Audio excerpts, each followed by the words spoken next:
The day of reckoning has arrived as Britons go to the polls to vote on a historic EU referendum.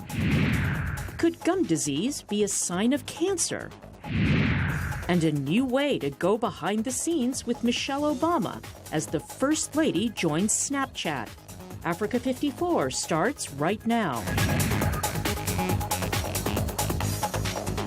Good evening and welcome. I'm Vincent Makori. This is Africa 54.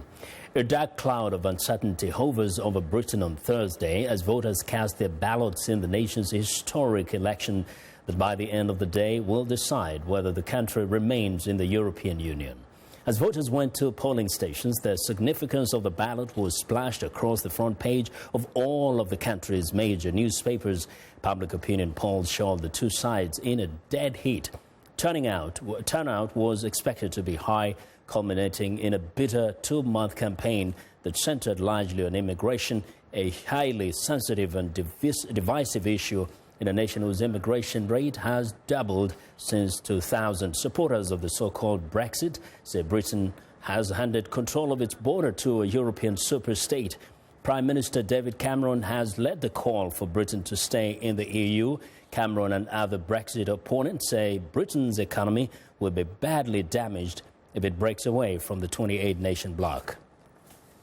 Now, the referendum is being held after Cameron in February failed to secure a deal with the EU that did more to restrict benefits on immigrants and curb businesses and other regulations. Now, for the latest on Thursday's historic vote, Henry Ridgwell joins us live via Skype from Brussels. Hi, Henry.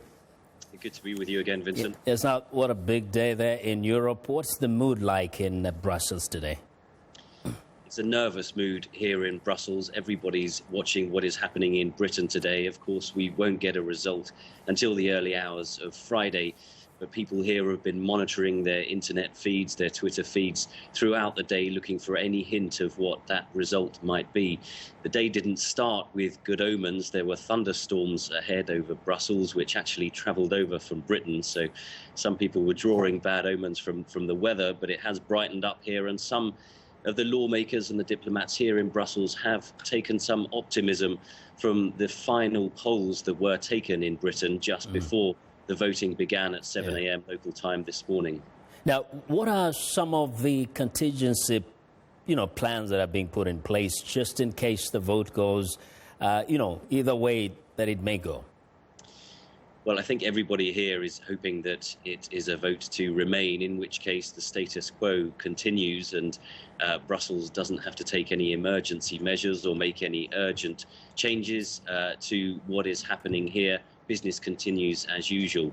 There have been meetings behind closed doors to try to draw up contingency measures, but no country has ever left the EU before. Greenland, a region of Denmark, did leave in the 1970s, but that is no precedent really for the earthquake that would happen if Britain voted to leave. So there is plans for an emergency meeting between the President of the European Parliament and the parliamentary groups tomorrow morning. All the presidents of the European institutions will meet later in the day, and we'll get a public and press statements from them throughout the day.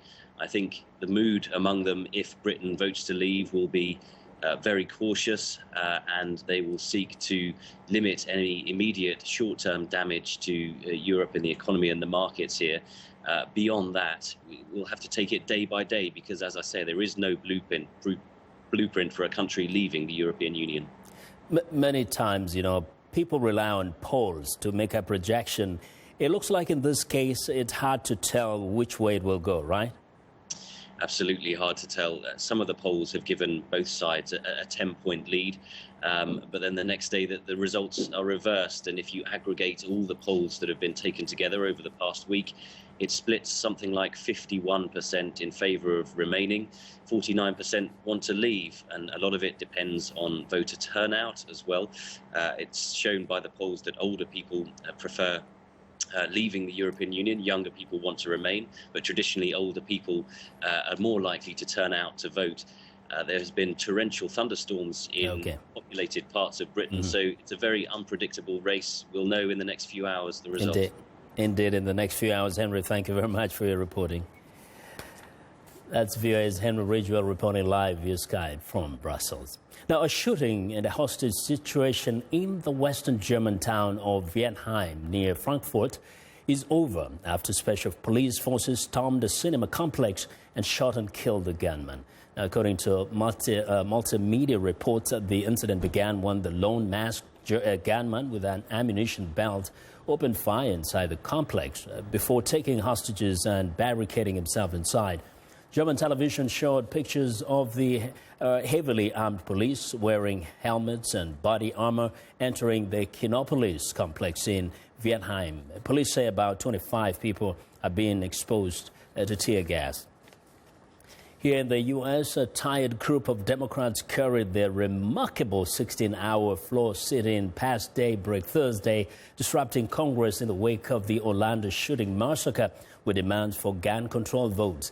The extraordinary scene of protest caused Republicans who control the chamber to vote early Thursday to adjourn their work until July the 5th. The protest began Wednesday, led by Georgia Congressman John Lewis, a hero of the 1960s civil rights movement, which used sit-ins to protest racial segregation at lunch counters and public facilities. Those who pursue common sense improvement are beaten down. Reason is criticized. Obstruction is praised. Newtown, Aurora, Charleston, Orlando. What is the tipping point? Are we blind? When Democrats refused to disperse, Republicans recessed the chamber, ending the live telecast. You can help us win this battle, America. Democrats responded by launching their own broadcast using the mobile application Periscope on their cellular phones and Facebook Live, which was picked up by C-SPAN, the cable television channel that covers congressional proceedings. As the sit-in grew in number and intensity, House Speaker Paul Ryan came to the chamber to call the House back into session to hold a vote on an unrelated measure. The chair appreciates that members will differ on matters of policy and will seek to express those differences. But the chair would hope that the business of the House could be conducted in a fashion that respects positively on the dignity and the decorum of this institution to which we all belong. Despite Ryan's pleas, Democratic lawmakers continued their protests with chants of no bill, no break, and waving a sea of posters bearing the names of gun violence victims. Ryan criticized the Democrats' effort, calling it a publicity stunt. In East Africa, Uganda's property boom has led to a surge in real estate brokers capitalizing on a rush of people to buy new homes. But as Africa 54's Paul Ndiho reports, shadowy players and amateur brokers are also trying to cash in, leaving buyers at the mercy of unscrupulous agents. Uganda is enjoying a vibrant housing market. The country has one of the fastest growing population rates in the world. To get a perspective, I'm here in the capital, Kampala, to ask the experts and senior government officials to explain what has caused this boom. Gabindade Musoke, Permanent Secretary for the Ministry of Lands and Urban Development, explains. Where land was becoming a commodity and transactions were becoming too many, and the government wasn't able to respond to the transactions that were now taking place in this sector. So it put pressure on land management. And the response, of course, once you've got that kind of response, pressure is mounting, you can't equalize your response to it.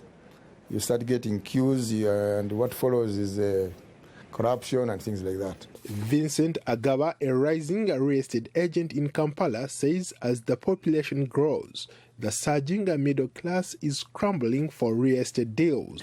Real estate is an area whereby you can invest money and be able to keep money in that area without you being required to be there full time. So I would be watching job X and be able to have money Y and be able to put it in a piece of land. It doesn't require me to be there on a daily basis. In some parts of Kampala, the cost of land has soared by nearly 60%. Attractive profits are luring amateur brokers into the business, hoping to make quick money. But the sector has little regulation, which means unassuming buyers may be exposed. We need to clean up the business side of the real estate sector so that our anchor, we say land is everything. We sit on land, we wake up, we sleep on land, we wake up on land, and so forth. So eventually, even the economy is sitting on the land transactions. So if the players in the land transactions are really left haphazard, it is not only a threat to people being conned and robbed of the money because the land they are being sold does not exist or whatever. It is also a threat to the whole economic fiber. Uganda is one of the few African countries that is using a computerized land management system. The old land registration system has been a drag on development and dates back to the colonial era, as you can see at the National Land Records Office in Entebbe. Daudi Mijereko, Minister of Lands, Housing and Urban Development, dismisses those claims. He says the digital land records management system allows the government to make brokers and agents accountable. We have had tremendous success in this regard. When you look at the way the information is presently stored, when you consider the amount of time it takes to retrieve information, I think we have made a major breakthrough because we were dealing with volumes and volumes of paper. We've made tremendous progress in as far as our set objective is concerned, i.e. being in a position to serve our people much more efficiently and much more effectively. Real estate analysts say Uganda's housing market grew by more than 6% between 2009 and 2015. But critics say that the shortage in housing alongside demand for more controls could mean that the property boom has a long way to go before it's considered an equal opportunity employer. Paul Ndiho, VOA News. We want to know what you think about Africa 54 and the stories we cover. Join the conversation on Facebook. The address is Africa54. And check out all headlines 24/7 on voaafrica.com. Find me on Twitter at VOA Vince Makori.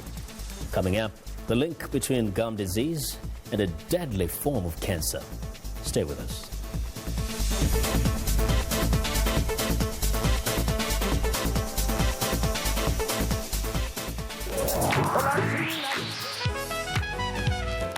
I wanted to present music and a side of American culture that is most important to me, that is a part of who I am. They're going to get some incredible performances.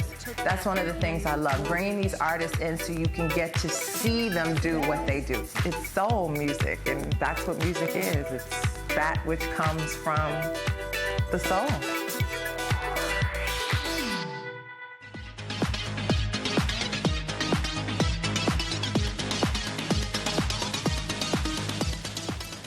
Well, it's time now for a health report, and joining us is Africa 54 health correspondent Lino Madu with new information on breastfeeding. Hello, Lino. Hello, Vincent. A study published recently reinforces the long-held belief that breastfeeding is best for babies. The study was carried out on 1,500 children in South Africa between 7 and 11 years old. It showed that those who drank breast milk exclusively for the first 6 months of life had an easier time behaving in school than those breastfed less than 1 month. Experts from Glasgow University who led the study say it shows that breast milk for babies has benefits beyond physical health. They recommend that mothers feed their babies breast milk exclusively for the first 6 months of life, then gradually introduce other foods. In another study, researchers say periodontal disease or gum disease could be a potential early marker for pancreatic cancer. Researchers from New York University's Langone Medical Center found that people with 2 types of periodontal disease causing oral bacteria have a higher prevalence of pancreatic cancer than those who did not have the gum disease. Observers say these findings support the current study's hypothesis and previous research showing that people who have developed a pancreatic cancer tended to have poor oral health. Periodontitis is a serious inflammation of the tissue around the teeth that often causes a shrinkage of the gums and loosening of the teeth. Joining us for more on gum disease from our New York studio is Dr. Bruce Seidner, a leading dentist and founder of Seidner Dentistry and Associates in Randolph, New Jersey. Dr. Seidner, welcome to the show. Thanks for having me. First off, let me have your reaction on this study, especially when it comes to the impact of gum disease on our overall health. What can you tell us? Well, basically, for most people that don't understand what gum disease is, it's basically an open wound in your mouth. So imagine if you had an open wound anywhere in your body and you poured bacteria through it. Where would that bacteria go? It's going to go to all the organs in your body. It's going to circulate throughout your body. So the way your tooth attaches to your gum is with a skin-like attachment. When that is broken, bacteria just seep way down into your bloodstream and circulate to all the organs. And some of these bacteria lodge, like the study shows, in the pancreas and can create pancreatic cancer. It's also linked to heart disease and many other systemic diseases. So, Dr. Seidner, at what point should someone be concerned about gum disease and seek medical care? What kind of symptoms? Really, gum disease is really a silent disease. One of the classic symptoms is your gums bleeding when you brush or floss. That's a classic symptom of early signs of gum disease. Most people don't even feel any pain or any symptoms. That's why it's extremely important to be seen by a professional every 6 months to check your pockets, to check the space around the gums to make sure everything is healthy and that open attachment is actually closed. Now, there's this common knowledge that sugar is bad for your teeth, but to what extent does what we eat impact our oral health? Oh, whatever we eat, you know the expression, we are what we eat. Nutrition is highly, very important in keeping just not only your teeth healthy, but your body healthy. We find, studies have shown that people that are pretty much eat whole food nutrition benefit greatly from all the benefits of keeping your immune system healthy and keeping your teeth healthy too. They all work hand in hand. Most people separate the teeth from the rest of the body, and you just can't do that. The body is one system, and we have to maintain the one system. The mouth is the gateway to the body, so we want to take care of that one first. So, Dr. Seidner, what are some very simple steps that we can take to maintain good oral health and perhaps prevent gum disease? Well, the first step is what you do at home. You need to floss your teeth, and you need to brush your teeth, and you need to do it properly. The whole idea is bacteria only take 24 to 48 hours to organize in your body, and you want to disrupt that pattern when it lodges around your teeth. So proper brushing, proper flossing on a daily basis will do 90% of the work. 10% of that is missed by people. They just can't get to certain spots in their mouth. So what we want to do is have you come into the dentist or your hygienist, have her check your gums, have her clean your gums, and make sure she gets to those areas you can't get to. Okay. We want to prevent periodontal disease. That's what we want to do. And quickly, the best food for your teeth? The best foods for your teeth? Fruits, vegetables, non-sugar foods. Anything that has a sort of like a crunchy feel to it will help cleanse your teeth. Okay. Those are the best foods. And like I said, we try to avoid processed foods as much as possible. Okay, Dr. Seidner, thank you so much for joining us today. Oh, my pleasure. And that was Dr. Bruce Seidner. He is founder of Seidner Dentistry and Associates. And that's our health report for today. To stay in touch, find me on Twitter at Lenore Moudou. Vincent? Well, Lenore, thanks a lot. Now, be sure to watch Lenore Moudou's health reports every Tuesday and Thursday right here on Africa 54.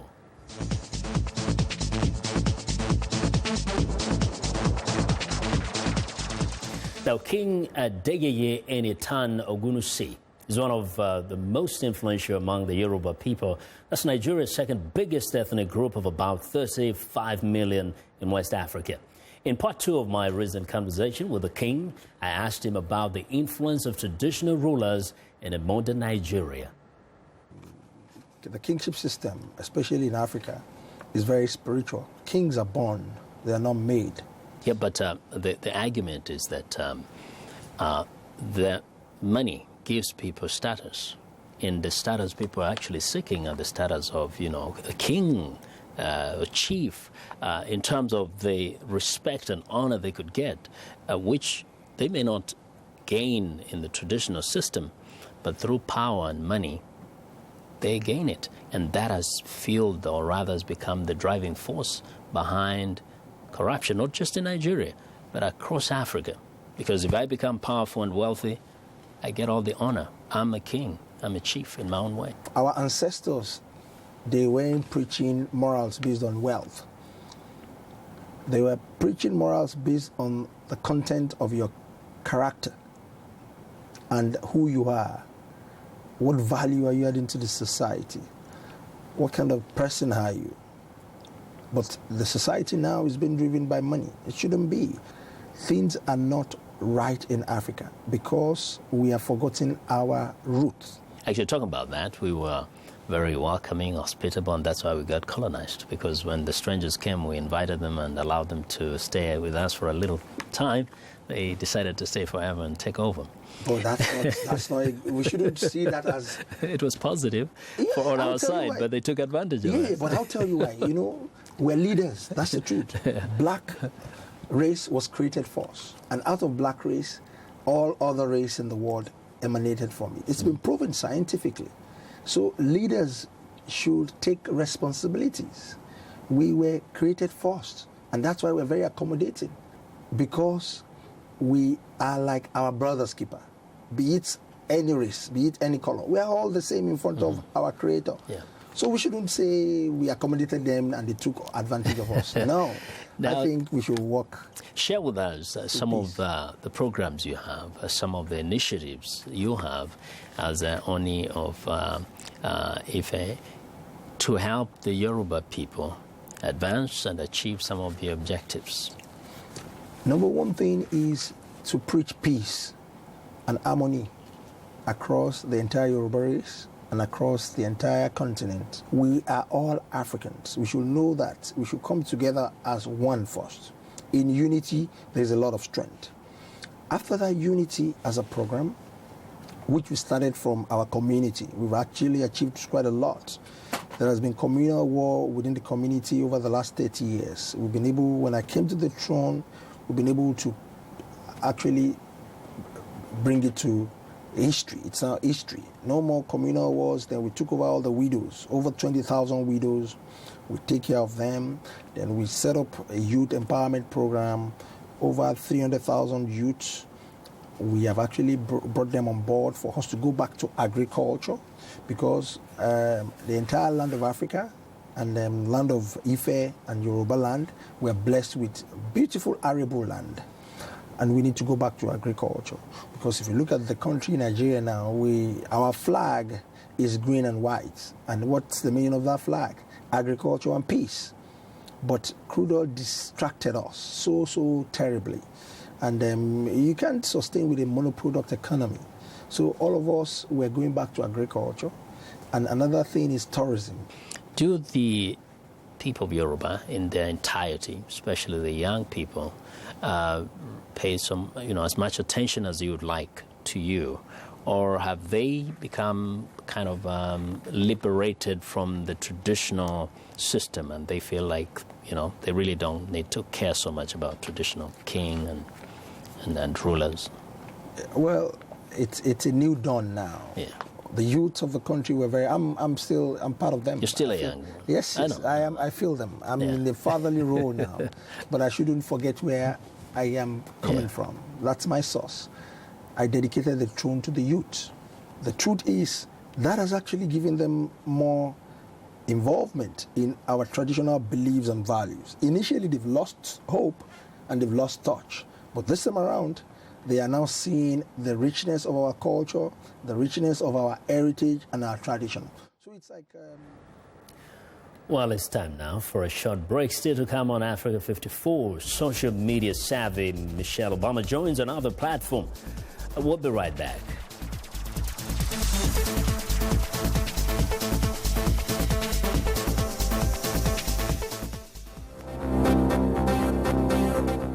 If you've just joined us, I'm Mariama Diallo, and here is a quick recap of today's headlines.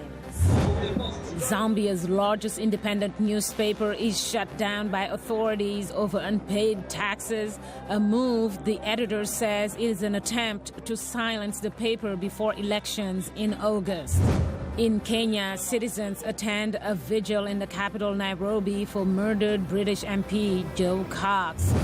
In Niger, a peanut paste is being made in a factory in Niamey to help those displaced by recent Boko Haram attacks fight malnutrition. Finally, South Africa's Pretoria is shaken by riots and looting ahead of upcoming nationwide elections. That's all for today. Thanks for watching. We'll see you next time.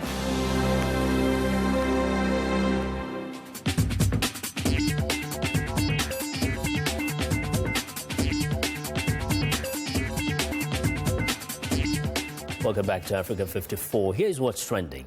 First Lady Michelle Obama has joined Snapchat. The White House says she joined the social media app to promote her trip next week to Liberia, Morocco, and Spain to encourage education for the estimated 62 million adolescent girls around the world who are not attending school. Mrs. Obama is quite active on social media. She already had accounts on Twitter, Instagram, and Medium.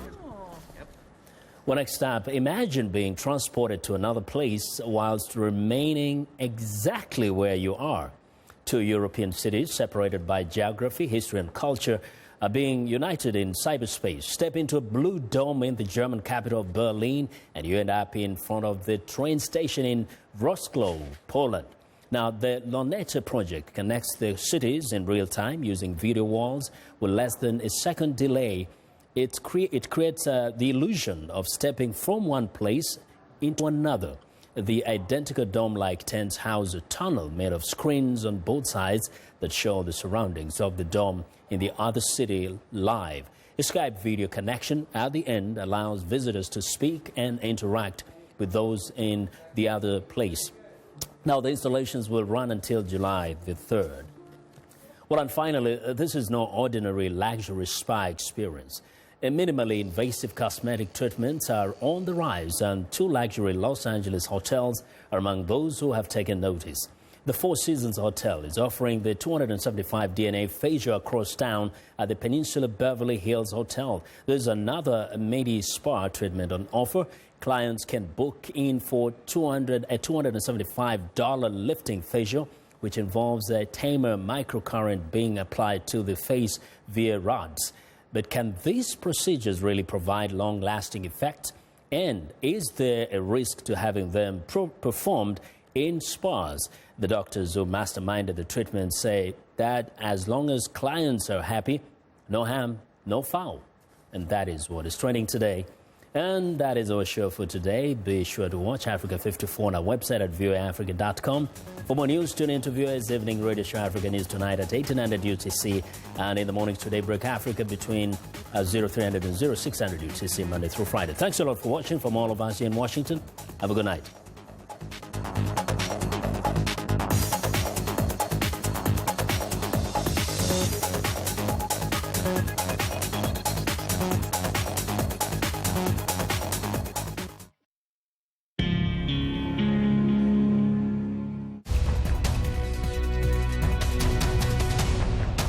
Welcome to the Voice of America's Newswords. Here's a word you might have heard in medical stories. Chemotherapy. Until recently, the treatment all patients received was the same chemotherapy. Sometimes it helped, but sometimes it didn't. Researchers have been trying to come up with better treatments to shrink the tumors without affecting normal tissue or subjecting patients to the negative side effects of chemotherapy. Chemotherapy is medicine used by doctors to fight cancer and some mental disorders. Chemotherapy uses chemicals to kill cancer cells in a person's body. The chemicals sometimes are mixed in a liquid and injected into a person's blood. Now, when you hear the word chemotherapy, you will know what this newsword means.